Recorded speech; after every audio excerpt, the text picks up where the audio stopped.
Oke, assalamualaikum warahmatullahi wabarakatuh. Balik lagi bersama saya, Popeye Jalanan. Di video kali ini kita akan membahas hidroponik lagi sesuai jadwal yang sudah saya berikan ya, untuk 10 hari, telat 2 hari karena memang ada benturan kegiatan di luar konten. Jadi sebelumnya saya minta maaf untuk yang menanyai melalui WhatsApp ya, karena HP saya satunya mati, jadi WhatsAppnya tidak aktif. Jadi untuk kawan-kawan yang ingin bertanya seputar hidroponik ataupun yang lainnya, bisa tanyakan langsung di kolom komentar, nanti akan saya jawab di konten berikutnya. Jadi begitu untuk sementara ini. Sementara grup pasif dulu sementara ya. Jadi nanti kalau sudah benar HP-nya akan saya aktifkan kembali. Jadi untuk kali ini saya akan membahas hidroponik, terutama untuk tips-tips berhidroponik ala Popeye Jalanan ya. Tentunya dengan cara yang disederhanakan lagi dari cara yang sudah ada sebelumnya. Jadi untuk kawan-kawan yang bingung untuk takaran nutrisi, memang saya ini agak berbeda ya. Jadi untuk nutrisi saya tidak memakai 1200 dari awal sampai akhir, tapi saya lebih bertahap karena di sini untuk penjualan sayur harganya kurang memadai ya, tidak seperti di kota. Karena saya jualnya di pasar tradisional, jadi untuk nutrisi saya tekan agar biaya operasional tidak melambung tinggi ya. Jadi untuk sementara ini untuk sayur yang seperti ini saya biarkan agak menguning seperti ini ya. Di pakca juga ada yang menguning. Jadi tip yang pertama itu kita lebih menekan ke nutrisinya. Jadi untuk jadwal sudah ada di video sebelumnya, tapi masih banyak kawan-kawan yang bingung antara penambahan atau jadwal pemberiannya. Sebenarnya begini, untuk di awal itu tidak seberapa kita perbanyak, tidak masalah, karena kita tujuannya untuk menghemat nutrisi. Jadi kita tambahkan untuk yang hampir panen seperti ini. Jadi kalau ini kan sudah mau panen, jadi menguning nanti akan recovery dia ya. Dia akan menghijau kembali seperti ini. Tadinya dia menguning, jadi kalau masih muda itu usia muda kuning nggak masalah. Yang jelas kalau mau panen itu nutrisinya bisa ditambahin secara maksimal. Saya maksimalnya 1200 untuk sawi ya. Tapi untuk selada saya menggunakan 700 ppm. Kalau sawian seperti caisim dan pakcoy seperti ini saya menggunakan 1200 untuk nutrisi maksimalnya. Jadi tidak masalah kalau awal-awal kuning seperti yang di sana kita lihat ya. Itu banyak yang menguning di sana.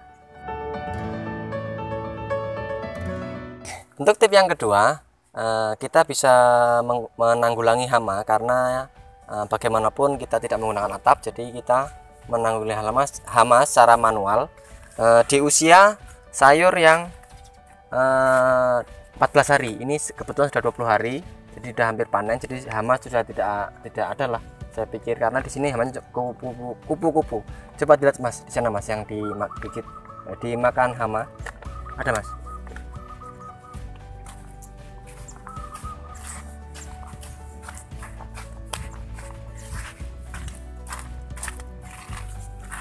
Nah seperti ini contohnya. Ini dulu saya telat menanggulangi hamanya, jadi bolong ya, dimakan ulat. Tapi tidak masalah karena tidak seluruhan, hanya beberapa saja yang dimakan ulat. Jadi untuk penghalang hama saya tidak menggunakan yellow trap atau yang lainnya. Yang jelas saya masih manual ya. Jadi saya ambilin satu persatu ulatnya. Saya lihat kalau ada bunga daun muda yang menguncup itu berarti ada ulatnya. Jadi akan saya ambilin satu persatu, saya lihat. Jadi untuk hama seperti itu penanggulangannya, karena masih banyak kawan-kawan di sini yang menanyakan penanggulangan hamanya. Jadi kalau untuk saya pribadi, hama saya ambil satu persatu kalau ada ulatnya. Kalau nggak ada ya nggak usah diambil. Dan untuk tip yang berikutnya atau tip yang ketiga ya, jadi tadi ada kontrol nutrisi, kedua kontrol hama, yang ketiga adalah kontrol pH. pH harus kita jaga karena pH itu sangat mempengaruhi pertumbuhan tanaman, terutama di hidroponik. Untuk pH yang kita terapkan di sini adalah 5,5 sampai 6,5 pH yang kita pakai ya. Jadi kalau di atasnya atau di bawahnya itu masih ada kekurangan di sayurnya. Kenapa? Karena kalau di atasnya itu akan terjadi tidak sempurna penyerapan nutrisi yang ada di abemik tadi ya. Jadi untuk detailnya di pH itu kalian bisa lihat di video sebelumnya untuk kontrol pH. Jadi udah ketiga tip. Yang keempat adalah penyemaian. Jadi untuk hidroponik ini kita bisa melakukan sirkulasi atau putaran sayur. Bagaimana kita memutar pertumbuhan sayur ini bisa kontinu ya panennya. Jadi kalau ini sudah diangkat bisa kita tanamin lagi yang baru. Jadi untuk persemaian saya biasa melakukan di usia 20 hari seperti ini saya sudah semai. Jadi sini kita bisa lihat sudah mulai tumbuh ya. Jadi nanti 10 hari ini sudah diangkat, itu sudah bisa kita pindahkan di sini. Jadi untuk putaran panen itu bisa kontinu terus menerus. Kalau kita ada 3 instalasi ya kita bisa hitung kembali bagaimana putaran 3 meja, 3 atau 3 instalasi ini. Biar setiap tidak sampai kosong lah intinya. Itu kosong karena kemarin ada pesanan bulan 8. Jadi akan saya tanamkan di tanggal 17 bulan 7 ini. Tapi acaranya dimajukan jadi kosong. Belum saya isi lagi karena memang perubahan jadwal yang ditentukan oleh pembelinya. Jadi masih kosong.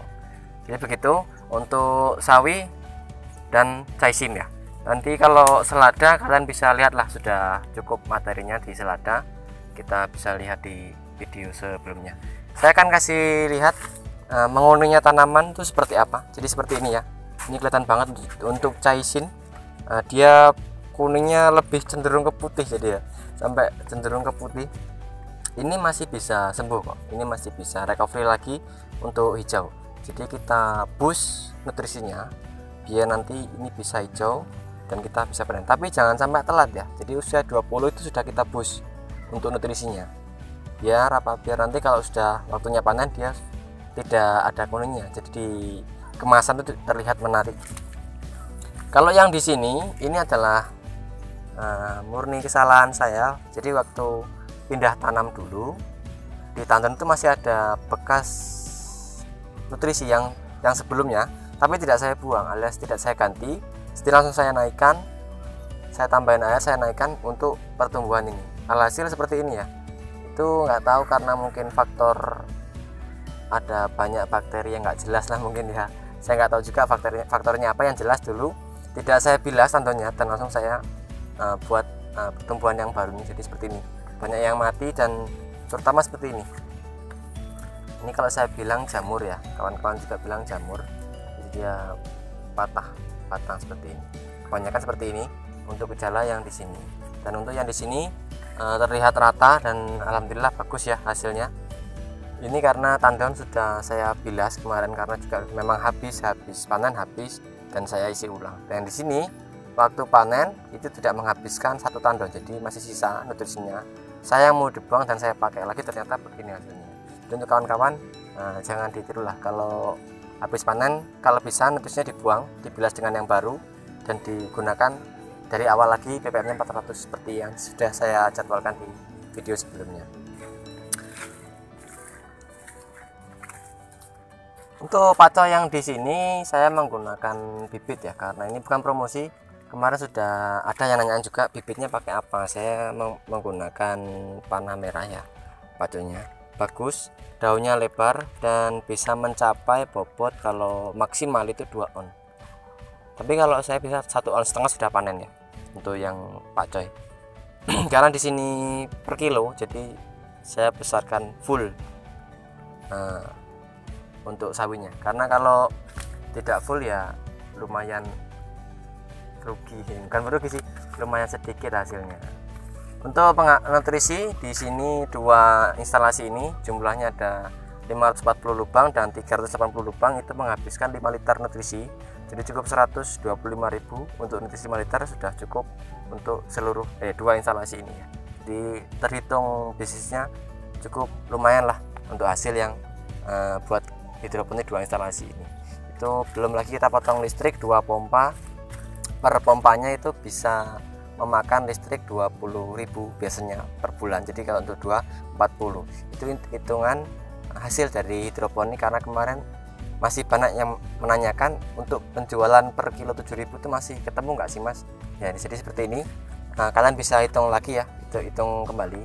Kalau di sini memang tipis harganya sayur, jadi ya tadi saya tekan nutrisinya karena cost yang paling besar di nutrisi. Jadi saya tekan untuk nutrisinya agar penghasilannya ada, jadi ada sisanya lah, intinya begitu. Untuk harga tidak usah berpatokan di sini ya, jadi kawan-kawan tuh harus bisa mensurvei pasar, karena kemarin ada yang nanyain di sana harganya berapa mas, pasti beda, setiap daerah mesti harganya beda. Jadi kita harus bisa survei pasar dan menyesuaikan untuk tanaman kita ya, jadi apa yang dibutuhkan pasar dan apa yang kita tanam. Nggak usah kita nafsu untuk mau nanam si A si B tapi di pasar nanti tidak keluar, karena ada banyak kasus dia nanam selada, contohnya selada yang lebih tinggi ya, kayak kemarin ada yang Batavia dia memakai RZ juga, ternyata di pasar cuma keterima harga 7.000 apa ya sekilo. Ada yang cerita sama saya seperti itu, jadi tidak ketemu. Kalau memang di sana harganya segitu ya jangan dipaksain ditanam di hidroponik, karena hidroponik ini pasti kalah dengan yang konvensional. Oke, saya rasa cukup untuk video kali ini. Nanti akan saya lanjutkan. Jika ada pertanyaan dari kawan-kawan, silahkan tinggalkan di kolom komentar dan akan saya jawab di konten berikutnya ya. Jadi untuk sawi saya rasa sudah cukup beres ya untuk masalah-masalah, tapi nanti kalau ada pertanyaan akan saya jawab di konten berikutnya. Dan saya akhiri, salam dari saya Bapak Jalan, dan assalamualaikum warahmatullahi wabarakatuh.